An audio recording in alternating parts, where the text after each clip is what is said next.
ਵਾਹਿਗੁਰੂ ਜੀ ਕਾ ਖਾਲਸਾ ਵਾਹਿਗੁਰੂ ਜੀ ਕੀ ਫਤਿਹ। सत श्री अकाल नवोदय जम्मू निवासी साथियों, अस्सलाम वालेकुम साथियों। वॉइस ऑफ मानवता न्यूज़ चैनल पर हम उठाते हैं गरीबों की आवाज़, मजलूमों की आवाज़ और सच्ची आवाज़। गुरु नानक साहब कहते हैं कि सच की बाणी नानक आखे, सच सुनाई सी सच की बेला। कि जिस वक्त का सच है उसी वक्त अगर सच सुना देना चाहिए, तभी उसका मतलब जो है काम का सच होता है। वरना झूठ अगर टाइम निकलने के बाद में वो सच भी झूठ के समान होता है। अभी जो हालात चल रहे हैं भारत में कि एक तरफ तो हमले चल रहे हैं नक्सलवादियों के, क्यों हो रहे हैं ये सभी को पता है। और दूसरी तरफ घोटाले चल रहे हैं, तीसरी तरफ धर्म के नाम पर लोगों को लूटा जा रहा है। और हर एक तरफ मतलब इतनी परेशानियां भारत में चल रही हैं फिलहाल कि इंसान सोचता भी होगा ना कि ये परेशानियां हल कैसे होंगी। तो ये जो मतलब हम जो देख रहे हैं इसमें कि पूरे विश्व का सबसे बड़ा ठग 21वीं सदी का अगर जैसे जैसे आप देखते हैं कि होंगे कि बहुत सारे देखते हैं उसमें कि मतलब दुनिया के अंदर देखते हैं सबसे बड़ा चोर कौन है और सबसे बड़ा ठग कौन है, डाकू कौन है। तो इस 21वीं सदी के अंदर अगर लिखे जाएगा कहीं पन्नों में जो 21वीं सदी का सबसे बड़ा ठग मोदी का नाम आएगा सबसे बड़ा उसमें। अभी हमारा जो अकाउंट है ये मेरे ख्याल से ये शैतानों को नजरों में पड़ा है, शायद इसको ब्लॉक करने के चक्कर में लगे हैं शैतान लोग। तो हम भी भाई शैतानों हमारा अकाउंट ब्लॉक कर दो, चाहे जितना मर्जी करे जाओ, हम अपने आवाज़ उठाते रहेंगे, चाहे जो मर्जी आप करते रहें, आप अपना काम करते रहें, हम अपना काम करते रहेंगे। तो बात कर रहे हैं इसमें कि आज हम जो है मतलब हमने देखा है इसमें कि हम सोचते हैं समझते हैं जब, तो हम आपको पहले जो उदाहरण देते हैं जैसे ठगने वाले जो चीज़ हैं, जो मतलब जैसे डाकू, एक तो चोर होते हैं। चोर का मतलब होता है जो आदमी अपनी मेहनत करके वहां तक पहुंचता है, चोरी करने में बहुत ज़्यादा ताकत लगती है। और जो एक होता है डाकू, डाकू का मतलब होता है जो मतलब एक बंदूक के नोक पर दूसरों को लूटता है, उसको कहते हैं डाकू। वो भी मेहनत करता है काफ़ी, तकरीबन मेहनत करके उसके बाद वो वहाँ तक पहुँचता है। और तीसरे नंबर का होता है ठग। जो ठग का मतलब होता है जो विश्वासघात करता है लोगों के साथ में, विश्वास तोड़ता है लोगों का। अभी देखा होगा आप सभी ने, इसमें खबरें आ रही हैं कि जो राफेल का जो इनका उन्होंने सौदा किया था, राफेल का इसमें इन्होंने कितने हजार करोड़ का जो चूना लगाया भारत को। अब मोदी के बाप का पैसा तो नहीं था ये, जो भारत का पैसा किसी बचौलियों जो जिसने सौदा कराया राफेल का, उसमें इन्होंने 30,000 करोड़ का उसको मुनाफा दिया। मतलब 30,000 करोड़ रुपए का इन्होंने उसको जो है कि जो बचौला था उसको मतलब इनाम दिया 30,000 करोड़ का। मतलब ये मोदी के बाप का पैसा मैं जैसे सोच रहा है कि मोदी के बाप का पैसा है, अरे के कहीं हजार करोड़ रुपए इसके दिन में खर्च आते हैं इस पे। मतलब इसके बाप का पैसा तो नहीं है, लेकिन इन्होंने अंबानी अडानी को जो है आजकल भारत को बर्बाद करके रख दिया है। इस बेअकल आदमी ने, जो मोदी है सबसे बड़ा जो सरगना है इसका, मोहन भागवत, ये चाहते हैं कि पूरे भारत को गुलाम बनाना चाह रहे हैं। अभी कोरोना की जो सिस्टम चल रहा है अभी सब देख रहे हैं इसमें कि कोरोना वराना कहीं भी नहीं है, पूरे वर्ल्ड के अंदर कहीं नहीं है। ये तो सिर्फ एक उन्होंने अफवाह उड़ा रखी है। अभी जो देख रहे हैं इसमें कि कोई अक्षय कुमार को कह रहा है उसको कोरोना संस्कृत मतलब हो गया, कोरोना हो गया उसको। कोई कहता है उसको जो है एक सचिन तेंदुलकर हो गया। इनको कहीं कोरोना वोरोना नहीं हुए, हराम खोर सबके सब पैसे ले गए, जो है पैसे ले लेते हैं और ये अपना आप को कोरोना साबित कर देते हैं। ऐसा हो रहा है क्योंकि ऐसे इनका नाम अगर छोटे मोटे कोरोना हो जाता है वो तो उनको पता नहीं, किसी को क्या पता लगेगा। तो कोरोना पहली बात तो कोरोना है ही नहीं है। अगर कोरोना है तो इसमें जो है कोरोना की आड़ में जो चल रहा सारा कुछ धंधा चल रहा है, गोरों का धंधा। अभी डॉक्टरों के पास जाएं तो वो जेब काट लेते हैं लोगों की, वो हड्डियां निकाल लेते हैं उसकी। अगर कोरोना इतना डेंजर है तो डेंजर अगर मतलब मान भी लेते हैं कोरोना है पूरे वर्ल्ड के अंदर, तो ये जो चुनाव रैलियां चल रही हैं यहाँ पर कोरोना कहाँ है? और दूसरा जो है हॉस्पिटल में ही आदमी क्यों मर रहे हैं कोरोना के चक्कर में, बाहर क्यों नहीं मरते हैं? तो इसमें जो है ना कुछ हॉस्पिटलों में गड़बड़ चल रहा है। हॉस्पिटल वाले भी इनमें मतलब पूरे एक नंबर के डाकू लुटेरे हो रहे हैं।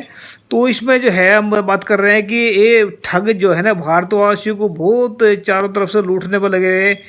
इधर तो ये ठग बैठा सबसे बड़ा मोदी, ये बैठा है दूसरा अडानी अंबानी, ये इसके भी बाप हैं, ये सब ठग हैं और दूसरे धर्म के नाम पर लूट रहे हैं लोगों को।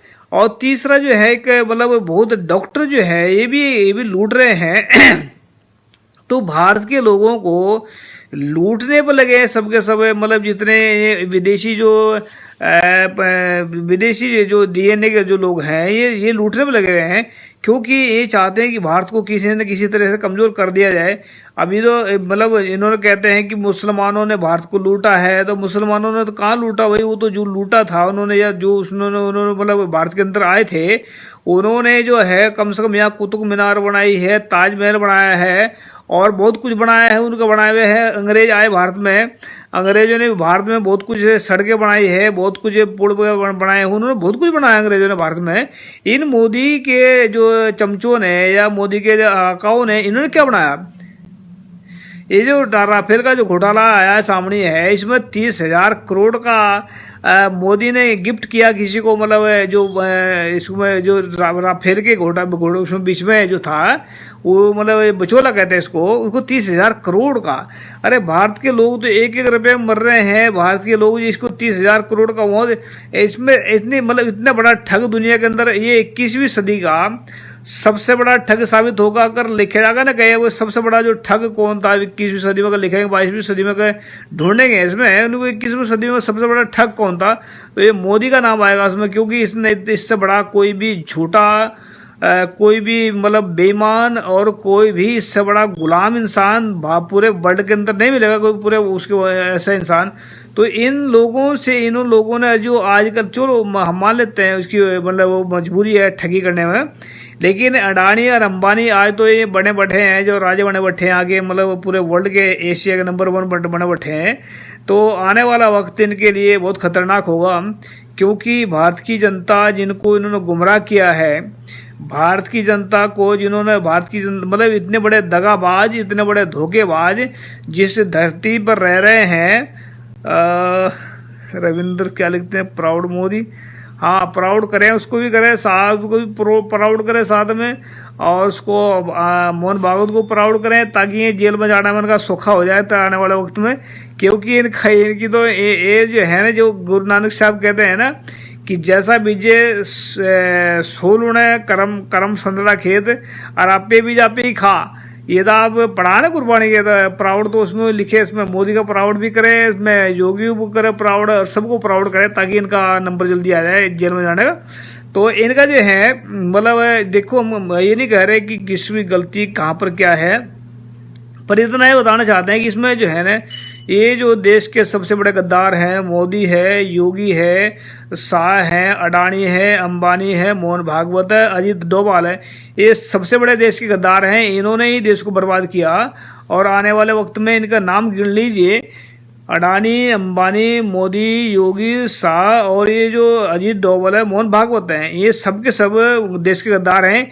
इन्होंने देश को बर्बाद किया। आने वाले जो वक्त है इनसे जनता हिसाब लेगी, और इन्होंने जो है मतलब भारत वाले, ये तो दुनिया का सारा, वो कहते हैं ना कुत्ता भी ऐसा होता है, मतलब वो कभी भी अपने मालिक का काटता नहीं है, और कुत्ता जो है जो पागल हो जाता है, पागल तो होकर काट देता कभी, लेकिन कुत्ता भी अगर ऐसा होता है कभी अपने मालिक का घर जहाँ रह रहे हैं वो कभी भी मतलब वहाँ से कुछ दगाबाजी नहीं करता किसी साथ में। लेकिन ये तो शायद कुत्ते से भी गिरे भी निकाले, क्योंकि जिस देश का खा रहे हैं, जिस देश का पी रहे हैं, जिस देश का सब कुछ खा पी रहे हैं, उसी को बर्बाद करने पर लगे। क्या मतलब इनकी हालात कैसे होंगे, आने वाला वक्त इनके लिए कैसा खतरनाक हो सकता है, ये तो रब ही जानता है, या गुरु जानता है, या वाहिगुरु जानता है, सब वो अल्लाह जानता है।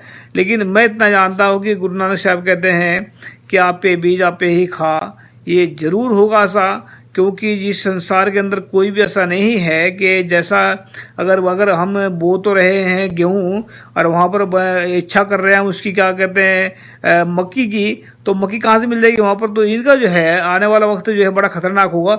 लेकिन हम भारत की जनता को खास करके कहते हैं कि भारत की जनता अगर जागते हैं तो आने वाला कल आप लोगों का है। अगर आप सोते रहे ऐसे तो आने वाली पीढ़ियां हमें कभी माफ नहीं करेंगी, मतलब हमें कहेंगी ये इनके पास में आज़ादी थी, इन्होंने हमें उल्टा हमें गालियां देंगे वो कि इन हरामखोरों ने हमारे ज़िंदगी को बर्बाद किया। अगर हमने कुछ नहीं किया तो याद रखिए हमारी पीढ़ी आने वाली पीढ़ी हमें माफ नहीं करेगी। अगर हमने कुछ कर गए तो याद रखेगा दुनिया हमें याद करेगी। लेकिन ये जो है बेगमपुरा खालसा राज जब तक ब्राह्मणों के हाथ में पावर रहेगी भारत की तब तक यहाँ सुख शांति नहीं आएगी। हमने कई बार रिपीट भी किया, इसको बार बार रिपीट क्यों करते हैं हम, क्योंकि इसका रिपीट करने का मतलब ये है कि भारत में जो है कि मरे हुए लोग जो हैं आज राज सत्ता पर बैठे हैं और जिंदे लोग जो है ना बोलते नहीं हैं। तो इस करके जो है ना खालसा राज, बेगमपुरा राज और जिसको हलेमी राज कहते हैं गुरु नानक साहब और गुरु गोविंद सिंह जी कहते हैं, उसमें खालसा राज और उसमें गुरु नानक साहब जो गुरु निश्चल राज कहते हैं, और जो इसमें जो संत रविदास जी कहते हैं उसमें बेगमपुरा राज। तो बेगमपुरा राज सारे राजों को मिलाकर इनको सभी का नाम को मिलाकर के सच्चाई का राज कहते हैं। जब तक भारत में सच्चाई का राज कायम नहीं होगा तब तक यहाँ पर शांति नहीं आएगी। चाहे आज देख लें या मतलब जितने दिन मतलब चाहे इसको धक्के खाने के बाद में देख लें, तो यहाँ पर भारत में जो है हम जो है ना आने वाला वक्त में एक पार्टी का गठन कर रहे हैं जिसका नाम होगा मानव समाज पार्टी। इसमें ट्रांसजेंडर भी बराबर के होंगे और इसमें लेडीज भी बराबर होंगी और जेंट्स भी बराबर होंगे। तो इसमें हम इसके मानव समाज पार्टी से एक तख्ता हिलाएंगे सिस्टम का, और जहाँ पर राज कायम करेंगे जिसका नाम होगा बेगमपुरा उर्फ सच्चे लोगों का राज या निश्चल राज, जिसमें जात पात का नामो निशान ख़त्म कर देंगे। और इसमें जो है एजुकेशन और हेल्थ फ्री होगी और नौजवानों को नौकरी मिलेगी। तो ऐसा सिस्टम चालू करेंगे। तो ये जो है आज के जो ठग हैं कल के भिखारी होंगे। और इनके हाथ में इनके गुरु नानक साहब कहते हैं कि नदर उपट्ठी जे करे सुल्ताना घाव करायदा, कि जब उसकी वाहिगुरु की अल्लाह की गोड की अगर उसकी नज़र अगर थोड़ी अलग हो जाए तो क्या होता है कि नदर उपट्ठी जे करे सुल्ताना घाव करा। सुल्तान का मतलब होता है राजा महाराज, वो भी घास में मिल जाते हैं अगर मतलब मिट्टी मिल जाते हैं अगर। फिर क्या कहते हैं कि दर मंगन भीख न पायदा, कि उनको मांगी भी कोई भी भीख भी नहीं देता। ऐसे हालात इनके होंगे क्योंकि जैसा ये करेंगे वैसा भरेंगे। लोगों को परेशान किया, जनता को परेशान किया, तो इनको भी परेशानी से गुजरना पड़ेगा। ये हकीकत है, ये प्रकृति का देन है कि प्रकृति ये ऐसी है कि जैसा यहाँ पर करेंगे ऐसे बोलेंगे। अभी मोदी ने इतना पैसा लुटा दिया, अपने बाप का पैसा लुटा दिया, समझ गए। जितने भी जहाँ भी चले जा रहे हैं कहीं भी पैसे लेकर भारत सब पैसे लेके जा रहे हैं। इनको जब राज कायम होगा यहाँ पर भारत में इनको सबको वापस बुलाया जाएगा और पैसे भी आ जाएगा भारत में और ये भी आएंगे, इनको जनता के हवाले करेंगे और जनता ने जो सजा देगी। लेकिन ये कहीं भी चले जाए, वो भारत से निकल करके किसी भी देश में चले जाए, इनको वहीं से वापस लाया जाएगा। क्योंकि इन लोगों ने जो काम किए हैं ये तो भुगतने पड़ेंगे, ये इनको जरूर भुगतना पड़ेगा। तो आप सभी के सभी सावधान रहें। और वाइस मानवता हमेशा आप सभी के साथ में है और वाइस मानवता सच्चे आवाज उठाता है। तो मानव समाज पार्टी से जुड़े, ये गठन कर रहे हैं हम बहुत जल्दी मानव समाज पार्टी का। और मानव इसमें नकवी साहब क्या कहना चाहते हैं। नकवी साहब इसमें नहीं हो पाएंगे शायद, मुझे लग रहा है, क्योंकि मेरे फ्रेंड नहीं बने आप इसमें, तो नहीं बने। तो याद रखिए कि वाइस मानवता हमेशा सच्चे लोगों का आवाज उठाता है और उठाता रहेगा और सच्चाई के साथ में है। सच्चाई का ये हम दम या पूरे इसके साथ में होशवास के साथ में कर रहे हैं कि पूरे भारत में बेगमपुरा राष्ट्र, खालसा राज या मतलब सच्चे लोगों का राष्ट्र जरूर कायम करेंगे।